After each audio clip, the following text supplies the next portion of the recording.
నమస్కారం గురువుగారు. శ్రీ విష్ణు రూపాయ నమ శివాయ శ్రీమాత్రే నమ. ట్రస్ట్ గురించి చెప్తున్నారు గురువుగారు. ఒక మాట అడుగుతాను. మనకి ఏదైనా పని చేసేటప్పుడు ఏదైనా ఒక సందర్భం ఉంది అని అంటే పువ్వులు విసిరే వాళ్ళు ఉంటారు, రాయి వేసేవారు ఉంటారు. ఇప్పుడున్న సమాజం అంతే కదండి. అందరూ ఒకే దృష్టికోణంతో చూడాలని లేదు. ఎన్నో రకాలుగా మాట్లాడుతూ ఉంటారు, చెప్తూ ఉంటారు. ట్రస్ట్ అనగానే ఇప్పుడు ఎప్పుడైతే డొనేషన్స్ అనేవి వస్తాయి, తీసుకుంటామనే మాట వచ్చిందో ఇలాంటి పరిస్థితులు కూడా ఎదుర్కోవాలి. మరి ఇవన్నిటికీ సిద్ధపడే ప్రారంభించారా? ఏం చెప్పదలుచుకున్నారు? మంచి ప్రశ్న అడిగారమ్మా. ఒకటి ఏమిటంటే, మనం మంచి పని చేసినప్పుడు ఎప్పుడూ కూడా దానికి తోడ్పడే వాళ్ళు ఉంటారు, కాళ్ళు బుచ్చు కిందకి లాగేద్దామని చూసేవాళ్ళు ఉంటారు. ఉదాహరణకి విశ్వామిత్ర మహర్షి అంతటా ఆయన యాగం చేస్తూ ఉంటే దాన్ని చెడగొడదామని పైన మారీచి సుబాహులు వచ్చారా? అలాగనే గతంలో మేము పూజలో అవన్నీ విస్తృతంగా చేసినప్పుడు జనాల్ని దాన్ని డిస్టర్బ్ చేసే మారీచ సుబాహులు కూడా వచ్చారు. అలాగే నేను ఇందాక చెప్పాను కదా, రాబంధువులు నాకు చాలా మేము నవ్వుకుంటూ పెట్టుకున్న ఒక పేరు. వాళ్ళు ముఠాల కింద ఏర్పడి ఆ పూజల్ని వాటిని భగ్నం చేయడానికి చాలాసార్లు ప్రయత్నించారు. కాకపోతే మేము ఏమిటంటే మంచి పని చేస్తున్నాం, అమ్మవారిని నమ్ముకుని అలా వెళ్ళిపోవడమే అంతే. అలాగే ఇప్పుడు ఈ ట్రస్ట్ విషయంలో కూడా మేము ఆ పకడ్బందీగా అన్నీ చేసుకున్నాం. అంటే ఒకటేమిటంటే ఇది చారిటబుల్ ట్రస్ట్ కాబట్టి వచ్చిన ప్రతి రూపాయి కూడా ప్రభుత్వం క్వశ్చన్ చేస్తుంది. అందుకే చారిటబుల్ ట్రస్ట్ కింద ఓపెన్ చేశాను తప్ప మీరు మాకు ఊరికే పేటీఎంకి డబ్బులు పంపించండి మేము ఏదో మంచి పనులు చేస్తాం అలా. ఎందుకంటే డబ్బు వస్తే ఎవరికైనా డిస్టర్బ్ అయ్యేది ఉంది. అందుకని ఏమిటంటే ఇప్పుడు వాళ్ళు ఊరికే మా పేటీఎంకి పంపించేస్తారు అనుకోండి, మా Paytm, Google pay, phone pay వీటికి పంపించండి అని కాదు, చారిటబుల్ ట్రస్ట్కి మాత్రమే పంపించండి. ఎవరైనా ఒక 100 రూపాయలు ఇచ్చినా సరే తీసుకువెళ్ళి దాన్ని ట్రస్ట్లో పెట్టడమే తప్ప చచ్చినా వాడుకోకూడదు. అందుకే ఎవరిని కూడా ధనం రూపంలో వద్దు, ట్రస్ట్కి మాత్రమే పంపించండి అని పెట్టాను. దీనివల్ల మా వైపు నుంచి మాకు నిబద్ధత ఉంటుంది. రెండోది ఏమిటంటే, కేసెస్ అన్నిటికీ సర్వ్ చేస్తున్నప్పుడు కొన్నిసార్లు మోసపూరితమైనవి రావచ్చు, మేము ఏదో అమాయకంగా వెళ్ళిపోవచ్చు. అందుకని ఏం చేస్తామంటే ఒక 8 మంది టీముని పెట్టాం. అందులో లాయర్లు ఉన్నారు, డాక్టర్ ఒక ఆయన ఉన్నారు, అలాగే ఇంకా బాగా తెలివైన వాళ్ళు ఉన్నారు, ఒక ప్రోగ్రామర్ ఒక ఆయన ఉన్నాడు, అందరూ ఉన్నారు. వీళ్ళు ఏం చేస్తారంటే ఏ కేసునైనా ఫస్ట్ తీసుకెళ్ళి వాళ్ళకి ఇస్తాం, మేము కూడా వాళ్ళకే సబ్మిట్ చేస్తాం. వాళ్ళందరూ చూసి స్క్రూటనైజ్ చేసి అప్రూవ్ చేస్తేనే అప్పుడు మాత్రమే చేయదలుచుకున్నాం. దీని మీద కూడా రాళ్ళు విసిరే వాళ్ళు ఉంటారు. అప్పుడు ఒకటే మాట, ఏమిటది, విశ్వనాథ్ గారి శంకరాభరణం సినిమాలో ఒక అద్భుతమైన మాట ఉంటుంది, లోకేశుడికి తప్ప లోకానికి భయపడనరా మాధవ అంటారు శంకర శాస్త్రి గారు. అద్భుతమైన మాట అది. అలాగా మనం ఎవరికి జవాబుదారీ అంటే ఇక్కడ గవర్నమెంట్కి జవాబుదారీ ఇక్కడ. అందుకే చారిటబుల్ ట్రస్ట్ కాబట్టి సంవత్సరాంతం అయ్యేసరికి అన్ని గవర్నమెంట్కి ఇవ్వాలి, రూపాయితో సహా.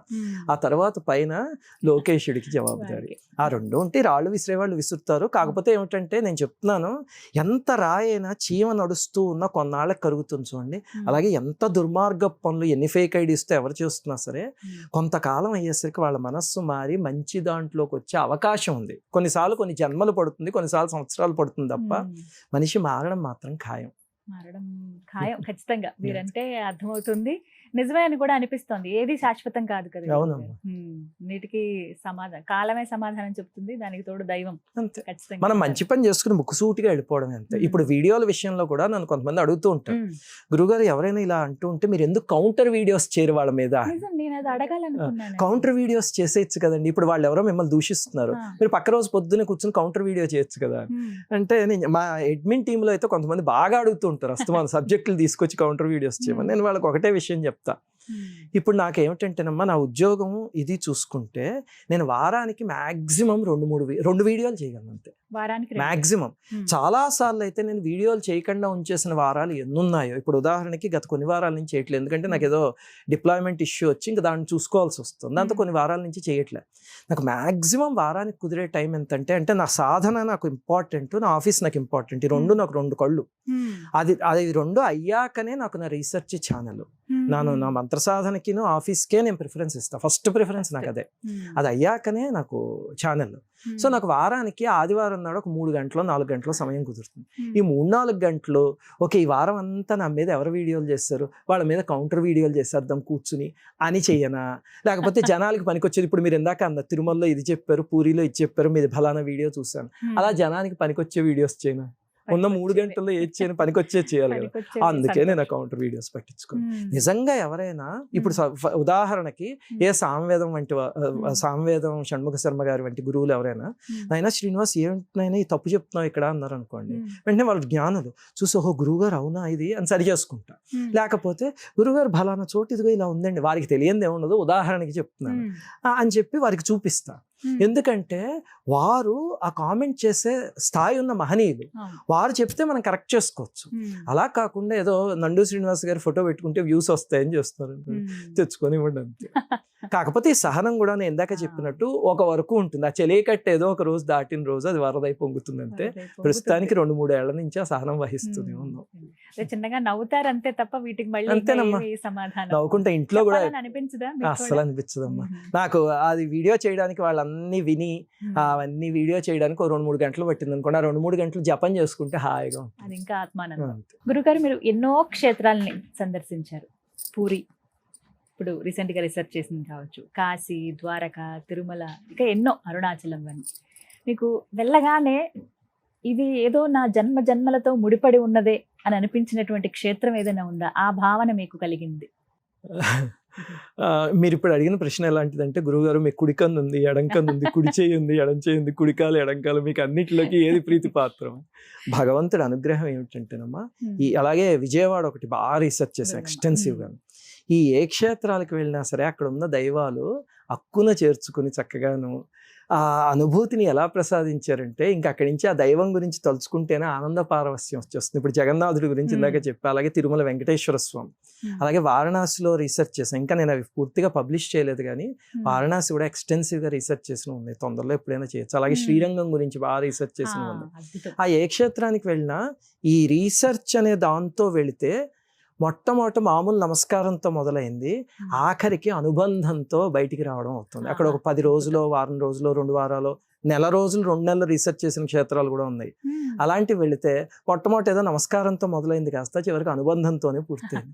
వాళ్ళు ఇంకా మా ఇంట్లో పెద్దలు అయిపోయారు. అలా ప్రతి క్షేత్రంలోనూ ప్రతి దేవీ దేవతల అనుభూతి ప్రసాదించిన వాళ్ళే. అందుకని మీరు ఇందాక అడిగిన ప్రతి క్షేత్రాలు కూడా మనసుకి చాలా దగ్గరైనవే. ఏది బాగా దగ్గరైందంటే చెప్పలేదు. అన్నీ అమ్మా, నాకు అమ్మవారన్నా, శివుడన్నా, నారాయణన్నా అందరన్నా ప్రీతి. నేను పూజించుకునేది అమ్మవారిని, కానీ అందరంటే అపారమైన ప్రీతి. అమ్మవారంటే లలిత అమ్మవారిని పూజిస్తాం. లలిత అమ్మవారిని, శ్యామలాదేవిని, అలాగనే లక్ష్మీదేవిని, వాళ్ళు ఉంటారు నా పూజా మందిరం. అన్ని దేవి దేవతలు ఉంటారు. వెంకటేశ్వర స్వామి ఉంటారు, రాములు వారు ఉంటారు, మా అబ్బాయి పేరే శ్రీరామ్, అందరూ ఉంటారు. కానీ నేను ఎదురుగుండా పెట్టుకుని పూజించుకునే అమ్మవారు అయితే లలిత అమ్మవారు. నాకు అపారమైన ప్రీతి అమ్మవారు అంటే. అమ్మవారి గురించి చెబుతున్నారు. విజయవాడ సంబంధించి రీసెర్చ్ చేసిన దాంట్లో గురువు గారు, నేను కొన్ని వీడియోస్ విన్నప్పుడు, అలాగే కొన్ని అమ్మవారి గురించి ప్రత్యక్షంగా నేను ఇలా తెలుసుకున్నప్పుడు ఒక మాట బాగా విన్నానండి. ఇంకా తీరని కష్టాలు అవి, ఎవరితో చెప్పుకోలేని స్థితిలో అమ్మ దగ్గరికి వెళ్ళి ఆవిడ ముందు కూర్చుని కన్నీరు కార్చి, ఇక నువ్వే దిక్కమ్మ, నాకు ఇంక ఏ శరణాగతి లేదు అని అంటే ఖచ్చితంగా అమ్మ దిగి వచ్చి ఆ కష్టాన్ని నెరవేరుస్తుంది అని అంటారు. ఇది నిజం అండి? అలాంటి సందర్భాలు అమ్మ విజయవాడలో ఉన్నది అమ్మవారు కాదు, సొంత అమ్మే. చూడండి, మన అమ్మ దగ్గరికి ఎప్పుడైనా మనం కష్టం వస్తే ఎవరో ఒక థర్డ్ పార్టీ దగ్గరికి వెళ్ళినట్టు కాదు, వెంటనే అమ్మకి ఫోన్ చేసేసో, లేకపోతే అమ్మ పుట్టింటికి పరిగెత్తేసో అమ్మా అని పట్టేసుకుంటాం. విజయవాడ అమ్మవారు అందరికీ అంతే. ఆ అమ్మవారి దగ్గర ఇప్పటికీ ఎన్నో అనుభవాలు అంటే, ఆ మెట్ల దారి ఒకటి ఉంటుంది. ఇప్పుడు ఈ కొత్తగా ఒక కాంప్లెక్స్ కట్టారు, మీరు అందులో చూస్తే పాత మెట్ల దారి అని ఒకటి ఉంటుంది అన్నమాట, చిన్నది, అది కొండెక్కిచ్చు. ఆ దారిలో ఇప్పటికీ అమ్మవారు ఎంతమందికి కనిపిస్తున్న దృష్టాంతాలు ఉన్నాయో ఇప్పటికీ. మొన్న కూడా ఎవరో ఛానల్ సభ్యులు చెప్పారు, వాళ్ళు ఏదో చాలా తీవ్రమైన బాధపడుతున్నారు. పడుతూ వెళ్ళి ఆ మెట్లన్నిటికీ పసుపు పెట్టి వచ్చి అదేదో కర్పూరం వెలిగించి వచ్చి అక్కడ కూర్చుని ఏడుస్తుంటే, ఎవరో ఒక ముత్తైదు వచ్చింది ఇంత బొట్టు పెట్టుకుని వచ్చి, ఆవిడ ఏదో ఆ సమస్యకి ఇలా చెయ్యండి అమ్మా, పక్కన కూర్చుని ఎందుకమ్మా ఏడుస్తున్నావు అంటే ఇవిడ చెప్పిందిట. చెప్పేసరికి ఆ సమస్యకి ఇలా చేస్తే పరిష్కారం అవుతుంది అని చెప్తే ఈవిడ ఏమవుతుందనమ్మా అని అంతా ఆలోచించి సరే అని పక్కన చూస్తే ఆవిడ లేరు. మళ్ళీ పైకి వెళ్ళి వెతికారు, కిందకి వెళ్ళి వెతికారు. విజయవాడ అమ్మవారి దగ్గర విచిత్రం ఏమిటంటే, ఆవిడ ఏదైనా ఒక రూపంలో కనిపిస్తే, ఇలాంటి దృష్టాంతాలు జనాలు కొన్ని వందలు విని ఉంటారు, ఇప్పుడు మీరు నేను ఇది వింటున్నావా. కానీ విచిత్రం ఏమిటంటే, రేపొద్దున మనకి అది జరిగింది అనుకోండి, ఆ 5 minutesలో ఆవిడ అమ్మవారు అనే స్పృహ మనకి రాదు. ఆవిడ అలాగ ఒక మాయని కప్పేసి, మనకి సౌందర్యలహరిలో అంటారు మహామాయ విశ్వం భ్రమయసి పరబ్రహ్మ మహిషీం అని, అలాగే ముందు మాయ అనే వాళ్ళ ఒకటి కప్పి ఆవిడ అమ్మవారు అని తెలియకుండా ఒక అమ్మలాగే అంతా చెప్పేసి వెళ్ళిపోయాక తీగ అనేది అమ్మవారు కనిపించారేమో అని వెతికితే ఎక్కడ దొరకరు.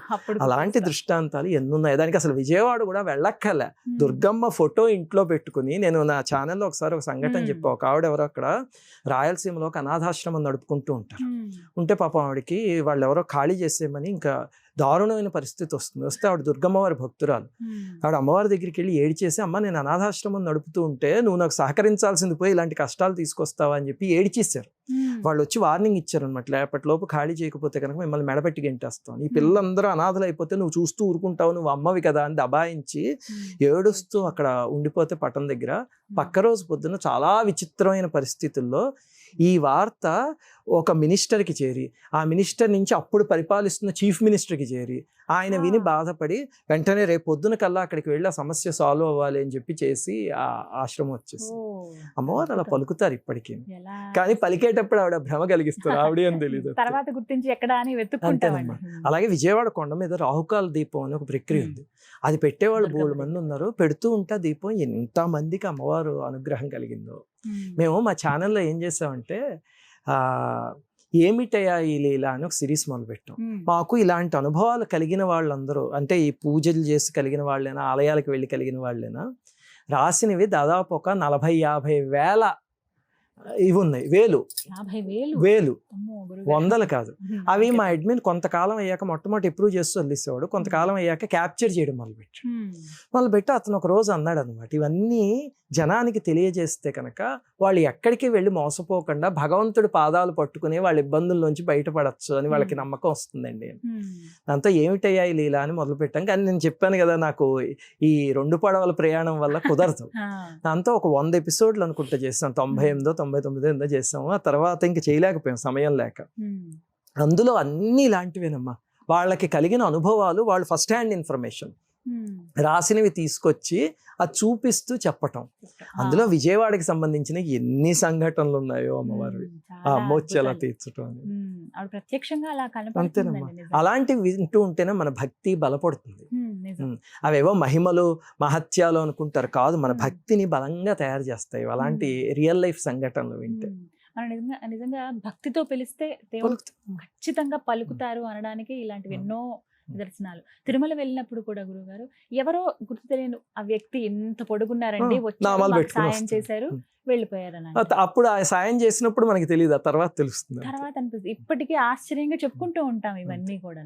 అలాగే అమ్మవారి గురించి అని ఏవైనా సరే అంతే. కంచి దగ్గర నేను కొన్ని కథలు అలా విన్నాను. వారు ఎన్నిసార్లు ఎన్ని దృష్టాంతాలు, ఎన్నిసార్లు భగవంతుడు పలకలేదు అంటే ఆయనకి శక్తి లేదని కాదు, మనకి భక్తి లేదని అర్థం. మనకి భక్తి లేదు అంటే అమ్మ ఏ రూపంలో ఉన్నా అమ్మే వస్తుంది, ఏదో ఒక రూపంలో వస్తుంది. అయితే ఒక ప్రశ్న ఖచ్చితంగా మిమ్మల్ని అడుగుతాను, వారాహి అమ్మవారు, ఈ అమ్మవారి ఆరాధన గురించి అండి. ఒక రకంగా చెప్పాలంటే మీరు చెప్పిన తర్వాత ఒక సందిగ్ధత పోయి సందేహాలు కూడా నివృత్తి అయ్యి అమ్మని మనం కూడా ఆరాధించవచ్చు.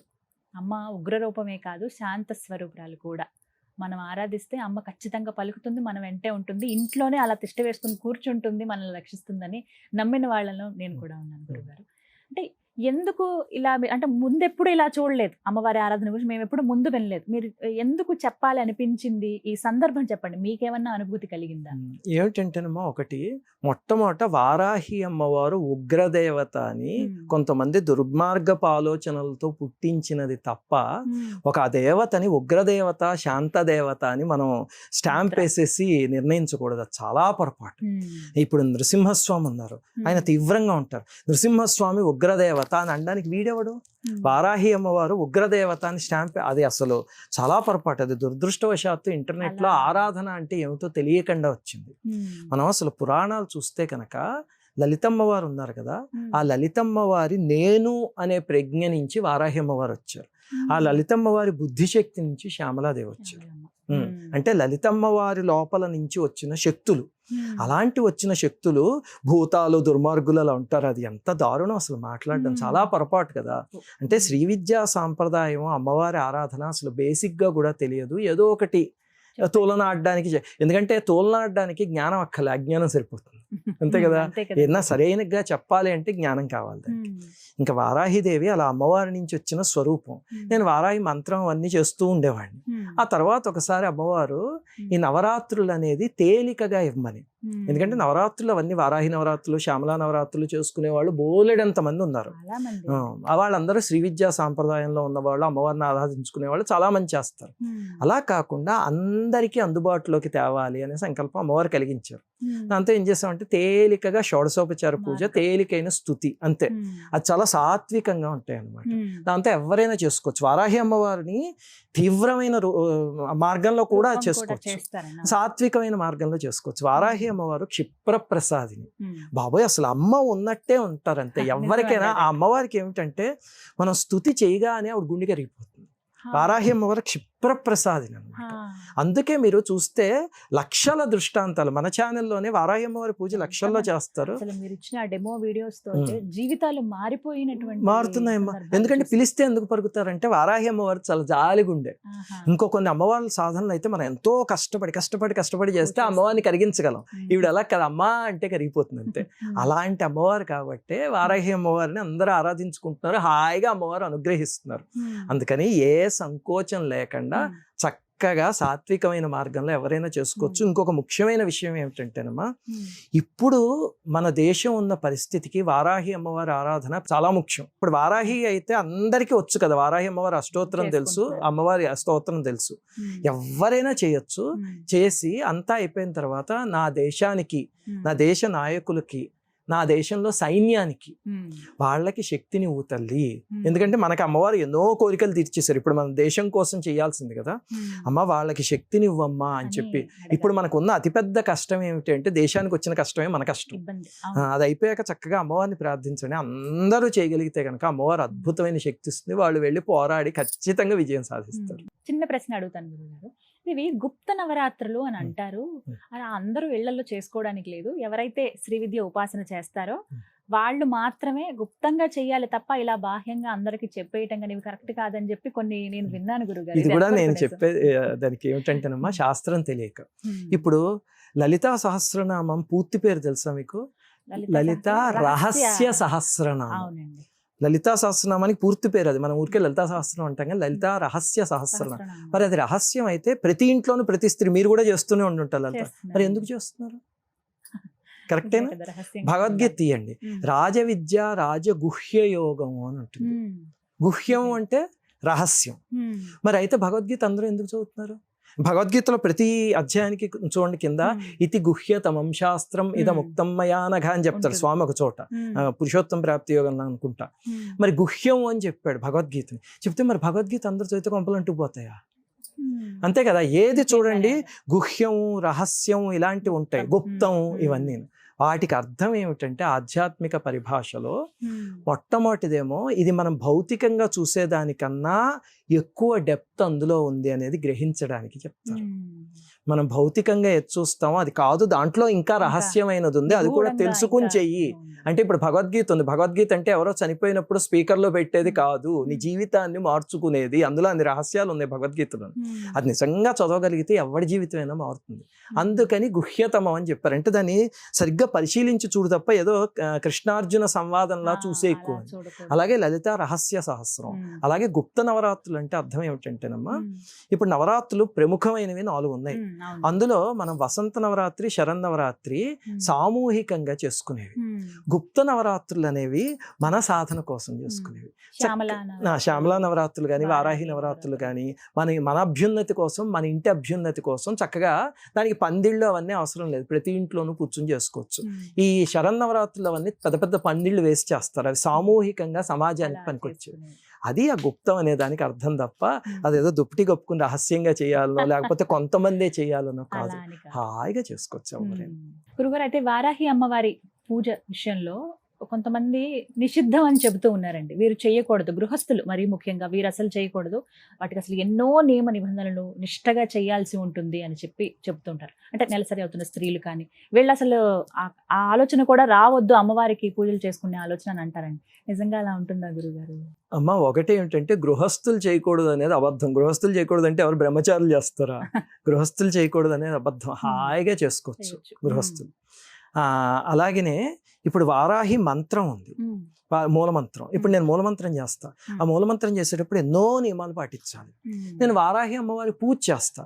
పూజ చేసినప్పుడు ఇప్పుడు వారాహి నవరాత్రులు వచ్చాయి అనుకోండి, హాయిగా మేము 4 నవరాత్రులు ఇంట్లో ఇద్దరం కలిసి చేసుకుంటాం. హాయి చేసుకునేటప్పుడు నార్మల్గా పూజలాగా దీక్షలాగా చేసుకుంటాం అంతే తప్ప దానికి మంత్ర సాధన చేసేటప్పుడు పాటించాల్సిన నియమాలు అవసరం లేదు.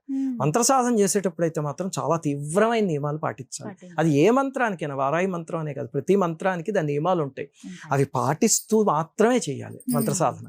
సో అది చేసేటప్పుడు అంత తీవ్రంగా అవి పాటిస్తూ చేస్తాం. పూజ చేసేటప్పుడు మామూలుగా మేము ప్రతిరోజు ఏదో కృష్ణుడికో రాముడికో అమ్మవారికో పూజ చేస్తే అలా చేసుకుంటాం. వారాహిదేవి పూజ అలాగే చేసుకుంటాం.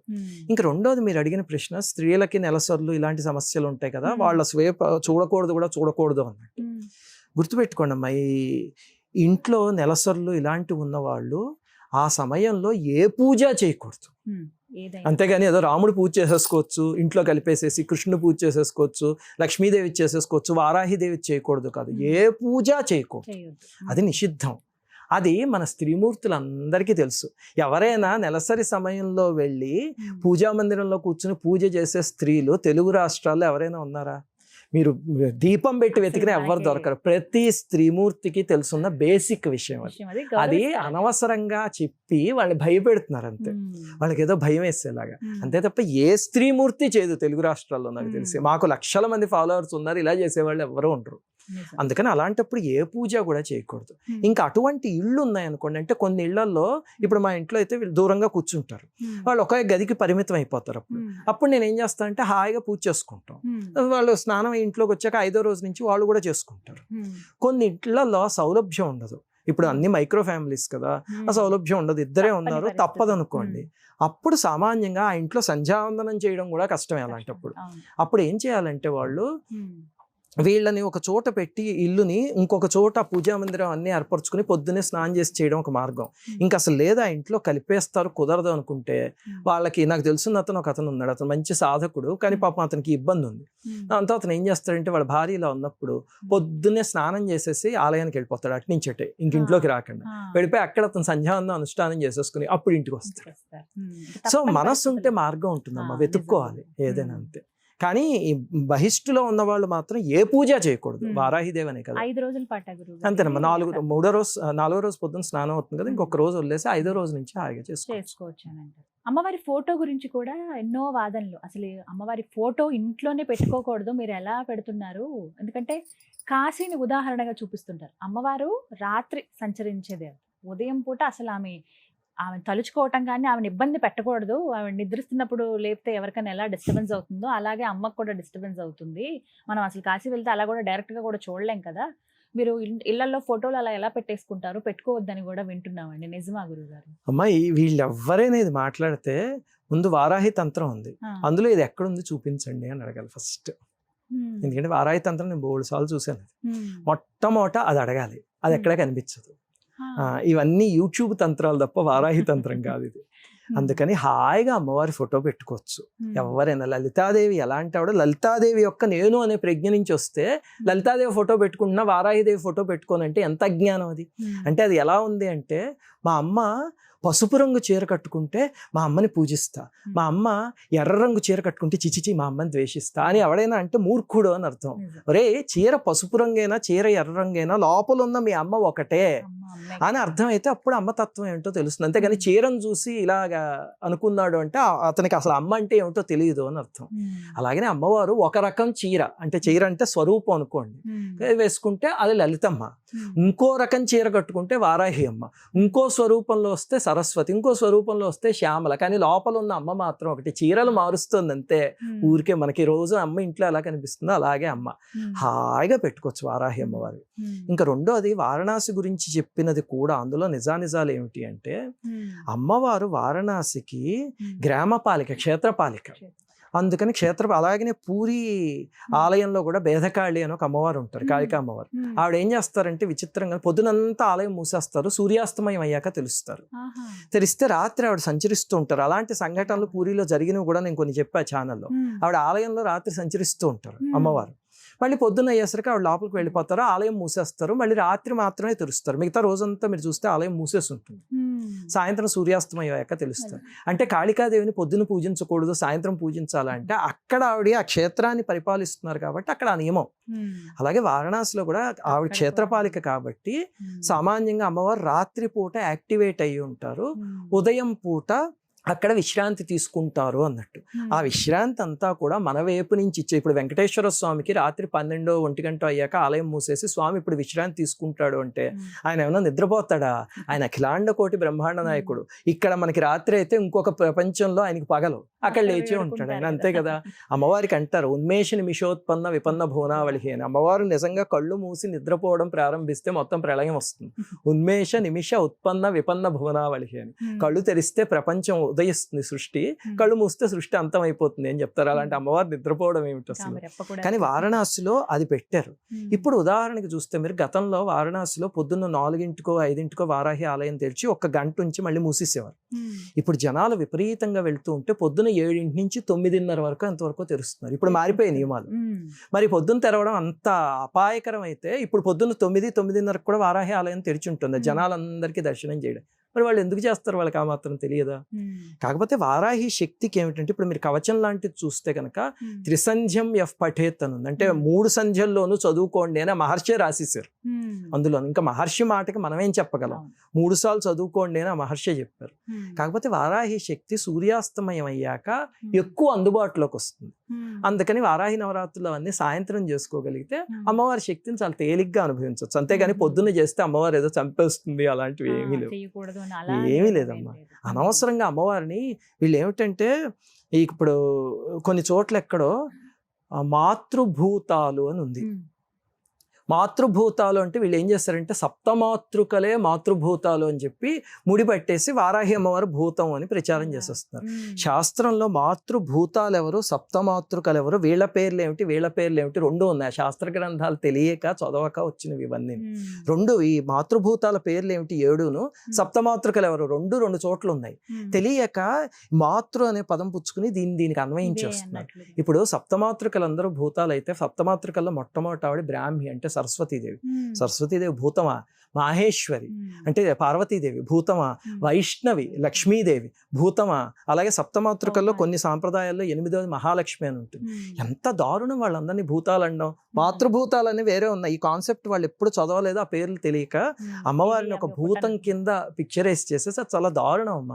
అమ్మవారు చల్లని తల్లి, ఎవరైనా ఆరాధించుకోవచ్చు. మీ ఛానల్ ముఖంగా మళ్ళీ ఒకసారి చెప్తున్నా, మనకి ఇలాంటి సందేహాలు వస్తే సామవేదం వారు అలాంటి ఉపాసకులు చెప్పాలి. మొన్న మధ్య సామవేదం వారు 2-3 చోట్ల వారాహి అమ్మవారిని సాత్వికంగా అందరూ ఆరాధించుకోండి అని చెప్పారు. వారు గురువులు, ఉపాసకులు, అలాంటి వాళ్ళు చెప్పాలి. చెప్తే ఉపాసన చేసిన వాళ్ళు చెప్తే కరెక్ట్ గా ఉంటుంది. చెప్పారు కాబట్టి నిజంగా అవి ఇంకాస్త తెలిసిందంటే మీ వీడియోల ద్వారా తప్పకుండా చేసుకోండి. చేసి పూజలు చేసి గట్టెక్కిన వాళ్ళు కష్టాల నుంచి ఎంతమంది, లక్షల మంది ఉన్నారండి. మీకు వీటికైనా ఇంకా ప్రత్యేకమైన వ్యాపకం ఏమన్నా ఉంటుందా గురువు గారు? ఇంకా కేవలం పూజలు చేయటం, ఈ సాధన ఇక్కడ వరకు ఏమైనా వీడియోస్ చేస్తే వీడియో వర్క్ ఇక్కడ వరకేనా, లేకపోతే ఇంకా ఏమైనా ఆట విడుపు అని అంటారు కదా అలాంటి? ఒకటి ఏమిటంటేనమ్మా, నాకు వివేకానంద స్వామి చెప్పింది ఒకటి నా వర్క్ ప్లేస్ లో రాసి ఉంటుంది. అది change of work is relaxation అని. సామాన్యంగా రిలాక్సేషన్ అంటే మనం ఏమనుకుంటాం అంటే వర్క్ నుంచి దూరం పారిపోవడం అనుకుంటాం. కాదు, ఎప్పుడు కూడా చేంజ్ ఆఫ్ వర్క్ రిలాక్సేషన్. అది నేను అనుభవిస్తూ ఉంటాను. అంటే ఇప్పుడు నేను ఏదో వీడియోల కోసం రీసెర్చ్ చేస్తున్నాను అనుకోండి, ఏదో ఆలయం రీసెర్చ్, కాసేపు అయ్యాక నాకు టైర్డ్గా అనిపించింది అనుకోండి, అది మానేసి వేరే పుస్తకం చదివితే నేను రిలాక్స్ అయిపోతాను. ఆ తర్వాత పుస్తకం 2-3 గంటలు అయ్యేసరికి కళ్ళకి బాడీకి కూడా స్ట్రెయిన్ అయింది అనుకోండి, వెళ్ళి జపం చేసుకుంటే రిలాక్స్ అయిపోతా. Change of work is relaxation. అలాగే మాకు బాగా రిలాక్సేషన్ ఏమిటంటే, నేను ఇందాక చెప్పినట్టు మేము స్లమ్ ఏరియాస్కి వాటికి వెళ్తూ ఉంటాం. అక్కడ మాకు ఎంత హాయిగా ఉంటుందో అసలు. ఆ పిల్లలు వాళ్ళందరూ ఉంటారు కదా, వాళ్ళతో ఆడుకుంటుంటే ప్రతి వాడితోనూ అందులో దేవుడు కనిపిస్తూ ఉంటాడు. ఎంత హాయిగా ఉంటుంది, ఎంత స్వచ్ఛంగా ఉంటారో వాళ్ళు. హాయిగా వాళ్ళతో కాసేపు ఆడుకుని, వాళ్ళతో కాసేపు కూర్చుని తిని, అలాంటివన్నీ చేసి, వాళ్ళకి అప్పుడప్పుడు సుశీల్ వెళ్ళి ఏం చేస్తుంటుందంటే తన పుట్టినరోజులు కానీ ఏమైనా ఉంటే అక్కడికి వెళ్ళి వాళ్ళకి పార్టీలు ఇస్తూ వాళ్ళతో సరదాగా ఆడుకుంటూ అవన్నీ చేస్తుంటే అదొక రిలాక్సేషన్. అలాగే కొన్నిసార్లు ఏం చేస్తాం అంటే, మాకు పాత సినిమాలు అంటే చాలా ఇష్టం. నేను ఇంకా అడగబోతున్నాను, సినిమాలు మా ఇంట్లో ఒక లైబ్రరీ ఆఫ్ ఒక 400-300 పాత సినిమాలు ఉన్నాయి, అమ్మో పాతవన్నమాట. అవి చూస్తూ ఉంటాం. మన ఉదాహరణకి మిస్సమ్మ అనే సినిమా ఉంది, ఈ మన గుండమ్మ కథ అనే సినిమా ఉంది. అవి చాలా సరదాగా ఉంటాయి ఆ సినిమాలు. ఎన్నిసార్లు చూసినా అలాగే వాళ్ళ మహానటులు ఒక్కొక్కళ్ళు. అయ్యి బాబోయ్, ఇప్పుడు ఆ నటన ఎవరు రీప్లేస్ చేయలేరు. అలాగే మనకి పౌరాణిక సినిమాలు చూస్తే ఇప్పుడు భక్త ప్రహ్లాదలో ఆ ఎస్వి రంగారావు గారు ఈ రోజారమణి, అయ్యి బాబోయ్ 5 ఏళ్ల పిల్ల అంత పెద్ద మహానటుడితో ఆయన దిగ్గంటే అక్కడ అంత ధీటుగా నటించింది.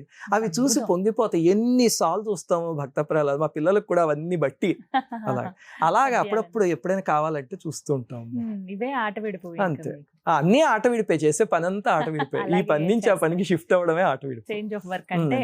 ఆఫీస్ వర్క్ బాగా ఎక్కువ అయిపోతుంది అనిపించింది అనుకోండి, వెంటనే ఛానల్ కి సంబంధించిన రీసెర్చ్ మొదలెట్టేసరికి మైండ్ అంతా కూల్ అయిపోతుంది. Change of work is relaxation. Sushil గారు, మీరు ఎక్కువగా సంతోషం ఇంతకంటే ఆనందం ఉంటుందా అని గడిపినటువంటి క్షణాలు ఏమైనా ఉన్నాయా? ఇప్పుడు గుర్తొచ్చిన సంతోషం అనిపించేది? మా అదృష్టం ఏమిటంటే మా అమ్మవారి దయ వల్ల మా అమ్మ నాన్నగారు వెళ్ళిపోయే ముందు చేతులు తీసుకెళ్ళి అమ్మవారికి అప్పచెప్పారు. ఒరే, ఏ కష్టం వచ్చినా సరే అమ్మవారి కాళ్ళు పట్టుకోండి, ఆవిడ చేయి పుచ్చుకునే నడవండి, మేము ఉండొచ్చు ఉండకపోవచ్చు భవిష్యత్తులో, ఆవిడ చూసుకుంటారు అని. అలాగే అమ్మవారు ఇప్పటిదాకా కంటికి రెప్పలా కాపాడుతున్నారు. దాంతో నిజంగా చెప్పుకోవాలంటే మా జీవితంలో పెద్ద కష్టమే లేదు. అప్పుడప్పుడు మా అబ్బాయి పుట్టేందుకు ముందు కొంచెం ఇబ్బంది అయితే రామాయణం చేస్తే పోయిందని చెప్పాను కదా, అలాగే తప్ప ఏ కష్టాలు లేకుండా అమ్మవారు హాయిగా అలా తీసుకుపోతున్నారు. ఒకవేళ ఏదైనా ఇబ్బంది వచ్చినా అమ్మ ఏమిటమ్మా ఇది అంటే ఆవిడే తీర్చేస్తారు, అంతే. హాయిగా ఉందమ్మా ఆ రకంగా. నెక్స్ట్ మాకు రిలాక్సేషన్ ఎక్కడంటే మేము ఇద్దరం మంత్రసాధన కానీ పూజ కానీ కలిసి చేస్తే చాలా హాయిగా ఉంటుంది. అలాగే పూజ డెమోలు అవి చేస్తూ ఉంటాం కదా, ఆ రికార్డింగ్ అవి సుశీల్ ఎలాగంటే ఏదో వీడియో రికార్డింగ్ లా చేయదు, అక్కడ పూజ చేసినట్టే చేస్తుంది. అక్కడ మొత్తం అసలు ప్రసాదాలు కానీ సాంప్రదాయం కానీ అంతా పూజ చేసినట్టే చేసి దాన్ని రికార్డ్ చేసి డెమో కింద ఇస్తాం, మేము మధ్యలో ఎక్స్ప్లెయిన్ చేస్తాం. అంతా సీరియస్ గా చేస్తాం అనమాట. దాంతో అందులో పార్టిసిపేట్ చేస్తే ఒకటి మేము ఇద్దరం చాలా ఆనందం పొందుతాం. చూసే మాకు కూడా ఎంతో కనెక్టింగ్ గా అనిపిస్తుంది. అది నిజంగానే చేస్తాం, మేము షూటింగ్ లా చేయం, పూజ చేసినట్టే చేస్తాం అనమాట. చేస్తూ రికార్డ్ చేస్తాం అంతే. అదొకటి. మూడోది ఏమిటంటే ఇదిగో నాకు ఎప్పుడైనా కుదిరితే కనుక సెలవు దొరికి తన ఈ సర్వీస్కి వెళ్తూ ఉంటుంది అస్తమాను. వెళ్తున్నప్పుడు ఈ రోజు మీరు ఖాళీగా ఉన్నారు కదా, మీరే డ్రైవ్ చేయండి అని చెప్పి తీసుకెళ్తుంది కూడా. అది తీసుకెళ్తే ఆ రోజు తనతో వెళ్ళి నేను కూడా అక్కడ అన్ని పార్టిసిపేట్ చేస్తుంటే నాకు అప్పుడప్పుడు తప్ప కుదరదు. అలా వెళ్తూ ఉంటే హాయిగా ఉంటుంది. ఇదిగో ఇప్పుడు రేపు పొద్దున ఇక్కడ ఎవరో పాపం ఒక అమ్మాయికి చాలా బాగోలేదు అస్సలని, ముఖ్యంగా సుశీల్ వచ్చింది దానికోసం. హైదరాబాద్ రావడానికి ముఖ్యమైన కారణం అదనమాట. ఏమిటంటే ఆ అమ్మాయికి పాపం చాలా బాగోలేదు, ఏదో 2 కాళ్ళు లేవుట, చాలా దారుణమైన పరిస్థితిలో ఉందంటే ఆ అమ్మాయిని చూడటానికి వెళ్తాను. వెళ్తూ రేపు ఎలాగో మీరు వస్తున్నారు కదా అంటే నేను ఏదో వేరే అపాయింట్మెంట్స్ ఉన్నాయి, లేదు రేపు పొద్దున ఇద్దరం కలిసి వెళ్దాం అక్కడికి, ఆ తర్వాత నుంచి నేను చూసుకుంటాను ఆ సర్వీస్ అంతాను, బట్ వెళ్ళడం మాత్రం ఇద్దరం కలిసి వెళ్దాం. సరే అయితే పద వెళ్దాం అన్నా. తనకి అది ఆనందం. నన్ను ఎప్పుడు సినిమాకి తీసుకెళ్ళండి అని అడగదు, అక్కడికి కలిసి వెళ్దాం పదండి అంటుంది. నా అదృష్టం. ఇప్పుడు నేను చెప్పాను కదా, విజయేశ్వరి దేవి నువ్వు కొన్నాళ్ళు ఉంటే నీకు సాధనలో ఉపయోగపడే భార్య దొరుకుతుంది. ఈ రకంగా చూడండి నా సాధనకు ఉపయోగపడుతుంది. తను నడిచే మార్గంలో కొన్నిసార్లు నన్ను నడిపిస్తుంది. అలా దొరకడం కూడా చాలా అదృష్టం. దాంపత్యం సుఖ దుఃఖయోర్ అనుగతం అంటారు. మనం చేసే మంచి పనిలో, నేను చేసే మంచి పనిలో తను భాగస్వామి అవుతుంది, తను చేసే దాంట్లో నన్ను భాగస్వామ్యం చేస్తుంది అంతే. ప్రత్యేకంగా మీకు ఇష్టమైనటువంటి ఆహారం, ఖచ్చితంగా ఇవి బాగా తింటాను అన్నటువంటి ఆహారం అంటే మీరు వంకాయ ఇష్టం, బెండకాయ ఇష్టం, బీరకాయ ఇష్టం ఇలాంటి ప్రశ్నలు ఒక 50 అడిగితే నేను ఒకే లైన్లో ఆన్సర్ చెప్పేస్తాను. నా భార్య వండిన ఆహారం ఇష్టం. నాకు మొదట్లో మా అమ్మగారు చేసేవన్నీ చాలా ప్రీతి. మా అమ్మగారు కొన్ని భలే చేసేవారు, వంకాయ పచ్చడి కానీ, అలాగే కాకరకాయ శనగపిండి పెట్టిన కూర ఒకటి ఉంటుంది అదొక అని, అలాగే పులిహోర, దధ్యోదనం అలాంటివి భలేగా చేసేవారు మా అమ్మగారు. కొన్ని పదార్థాలు అయితే ఇప్పటికీ ఆవిడ వెళ్ళిపోయి 2010లో వెళ్ళిపోయారు, 15 ఏళ్ళు అవుతుంది. ఇప్పటికీ తలుచుకుంటే వెంటనే నాలుక మీద ఆ రోజు అమ్మ చూపించిన టేస్ట్ ఏమిటి అనేది వచ్చేస్తుంది. సుశీల్ ఏం చేసేదంటే ప్రతి సమ్మర్లోనూ భీమవరంలో ఎండలు ఎక్కువ ఉండేవి, బెంగళూరులో చల్లగా ఉండేది, అయినా సరే అక్కడికి వెళ్ళాలి అని చెప్పి పిల్లల్ని తీసుకుని వెళ్ళి 2 నెలలు అక్కడ ఉండిపోయేవి సమ్మర్ అంతా. మళ్ళీ పిల్లలకు స్కూల్ రీఓపెన్ చేసేదాకా 2 months హాలిడేస్ వస్తాయి కదా, అంతటి మండు టెండ్లో భీమవరంలో ఉండేది. అలాగే నవరాత్రులు వస్తున్నాయంటే మా ఇంట్లో చాలా బాగా చేసేవారు. దాంతో ఒక 5 రోజులు ముందే వెళ్ళిపోయి ఆ మొత్తం ఏర్పాట్లు అన్నీ చేసి నవరాత్రులు అంతా ఉండి అయిపోయాక మళ్ళీ 2-3 రోజులు ఉండి అన్ని సర్దేసేసి మళ్ళీ శుభ్రం చేసేసి అప్పుడు వెనక్కి వచ్చేదన్నమాట. అలా చేస్తున్నప్పుడు ఏమిటంటే మా అమ్మగారి దగ్గర నేర్చుకుంది. దాంతో తను వండే చాలా పదార్థాలు కొన్నేమో మా అమ్మగారికి దగ్గర దరిదాపుల్లోకి ఉంటాయి, కొన్ని తన స్పెషలిస్ట్. అసలు ఫర్ ఎగ్జాంపుల్ ఫుల్కాలు అలాంటివి చేస్తే అద్భుతంగా చేస్తుంది. చాలా ఈజీగా చేసేస్తుంది. నేను ఇంకా అలాంటిది ఎక్కడ తినలే. పుల్కాలు చేసిందంటే చాలా ఈజీ అనమాట అసలు తనకి. అది ఇలా అంటుంది అయిపోతుంది అంతే. దాంతో నేను ఇప్పుడు ఎక్కడికైనా వేరే కంట్రీకి కానీ ఎక్కడికైనా వెళ్ళాను అనుకోండి, అక్కడ తప్పక బయట ఫుడ్ తినాల్సి వస్తుంది. తిన్నా సరే ఎప్పుడు ఇంటికి వచ్చేసి సుశీల్ చేసిన ఫుడ్ తిందామా అనిపిస్తుంటుంది. సో ఇష్టమైన ఆహారం ఏమిటంటే వన్ లైన్ లో నా భార్య వండిన ఆహారం. ఏది వండినా అది ఇష్టమే, ఇష్టంగానే తింటారు. వారికి ఏమైనా చెప్పాలనుకుంటారా? ఇప్పటి వరకు సుశీల్ గారికి చెప్పనిది ఇప్పుడు చెప్పాలనుకున్నది ఏమన్నా ఉందా? ఇప్పటిదాకా చెప్పనిది అంటే, సరే అయితే ఒక మాట చెప్తా.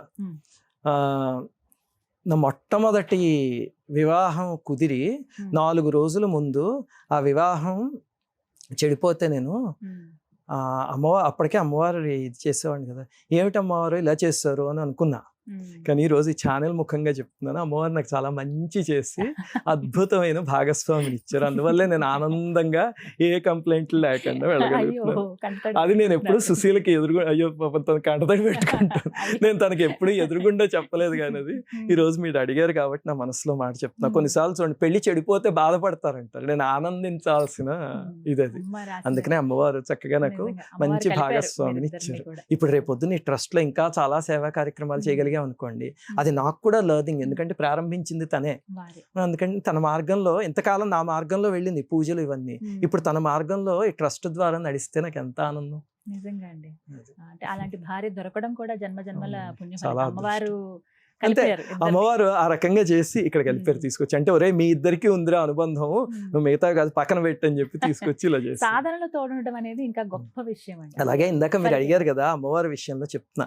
ఆవిడ తల్లి దయ ఏమిటంటే, ఇలా ఎవరైనా కీడు చేద్దామని చూసినా సరే నా జీవితంలో, దాన్ని ఎప్పుడు మార్చేసి మళ్ళీ నాకు మేలు కింద చేస్తారు. సవ్యాపసవ్య మార్గస్థ సర్వాపద్ది నివారిణి అంటారు. చూడండి, ఇందాక నేను చెప్పినట్టు ఆ వివాహాన్ని ఎవరో పుణ్యం కట్టుకున్నారు ఆ బంధువులు కొంతమంది. కానీ వాళ్ళు ఎందుకు అలా చేస్తారు? వాళ్ళు నాకు కీడు చేద్దామని చేస్తారు. అమ్మవారు ఏం చేస్తారు? నాకు ఉపయోగపడే జీవితకాలం పాటు నాతో కూడా నడిచే జీవిత భాగస్వామిని, భార్యని కాదు, ఇచ్చారు. అలాగే ఎవరు ఏం చేసినా అమ్మవారు దాన్ని నాకు మేలు కింద మారుస్తున్నారు. అది ఆ తల్లి కారుణ్యం అంతే. మొత్తానికి ఒక సహధర్మచారిణి, చక్కటి మనిషి దొరికారు కాబట్టి ఇంత దూరం నడవగలిగారు. మీ మాటల్లోనే అర్థమైంది వారి మంచితనం ఏంటి, వారి గొప్పతనం ఏంటంటే. అంటే మామూలుగా తెలుసు మాకు, మేము కూడా ఇలా వీడియోస్ ద్వారా చూసిన వారమే, కానీ ఇప్పుడు ఇంకా మీ మాటల్లో ఇంకా పూర్తిగా అర్థమైంది మాకు. అలాంటి మంచి వాళ్ళకి ఎప్పుడు మంచే జరుగుతుంది, మంచి మనసుతో ఉన్నారు కాబట్టి.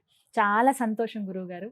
మాట్లాడుతూ ఉంటే సమయం తెలియదు. ఖచ్చితంగా మీ వీడియోలు చూస్తేనే సమయం తెలియదు అనుకున్నాను, కానీ ప్రత్యక్షంగా మీతో మాట్లాడినా కూడా సమయం తెలియకుండా గడిచిపోతుందని అయితే ఇప్పుడు అర్థమైంది నాకు. చాలా సంతోషం. ఇది నాకు నిజంగానే అదృష్టంగా భావిస్తాను, మీతో సంభాషించే ఈ భాగ్యం దక్కడం అనేది. ఎక్కువ సమయం కేటాయించారు. మళ్ళీ మిమ్మల్ని కలవాలని మనస్ఫూర్తిగా కోరుకున్నాం. అయితే ఈ ఇంటర్వ్యూ ఆద్యంతం కూడా ఎక్కడ మిమ్మల్ని నొప్పించలేదనే భావిస్తున్నాను. ఏమీ లేదమ్మా, ఇదంతా అమ్మవారి నిర్ణయం. అలాగే చూడండి, మనం కాసేపు ఏదో సంభాషించుకుందాం అనుకునేది, మీరు రకరకాలైన ప్రశ్నలు అడగడం, దాంతో ఎన్నో విషయాలు తెలుసుకోవడం, ఇదంతా అమ్మవారి నిర్ణయం. ఏది రోజు చెప్పాలి జనాలకైనా అమ్మవారు నిర్ణయించారో అదే బయటకు వస్తుంది. అదంతా తల్లిదే. కార్యక్రమం చాలా సంతోషం అండి, ఇంత సమయం కేటాయించినందుకు. కార్యక్రమాన్ని ముగించే ముందు ఒక చిన్న విన్నపం నా నుంచి ఖచ్చితంగా మీరు అంగీకరిస్తారని కోరుకుంటూ. పహల్గావ్ ఘటన చాలా బాధాకరం. ఎంత అంటే ఏమీ తెలియని అమాయకులు ప్రాంతాన్ని పర్యటించి చూద్దాం అనే వాళ్ళు బలైపోయిన పరిస్థితి. వారికి ఒక్క నిమిషం మౌనం పాటించి మన కార్యక్రమాన్ని ముగిద్దాం.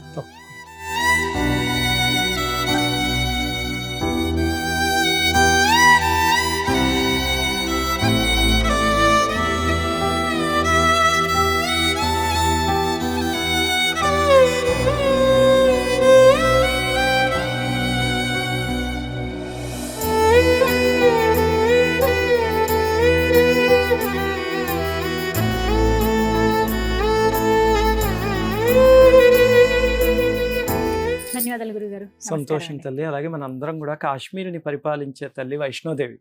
మనకి కనకదుర్గమ్మ ఎలాగో వాళ్ళకి వైష్ణోదేవి. ఆ తల్లి పాదాల దగ్గరికి అమాయకులందరూ కూడా చేరుకోవాలని, ఎందుకంటే చాలా దారుణమైన సంఘటన. అలాగే మన సైనికులందరికీ వైష్ణోదేవి అమ్మ. అందుకని ఆ తల్లి వాళ్ళందరికీ శక్తిని ప్రసాదించి, మన నాయకులకి శక్తిని ప్రసాదించి, రాబోయే ఉపద్రవం నుంచి మన భారతదేశాన్ని బ్రహ్మాండంగా బయటికి తీసుకొచ్చి నిలబెట్టాలి అని అమ్మవారిని అందరం ప్రార్థిద్దాం. శ్రీమాత్రే నమః. శ్రీమాత్రే నమః. ధన్యవాదాలు గురువు. సంతోషం.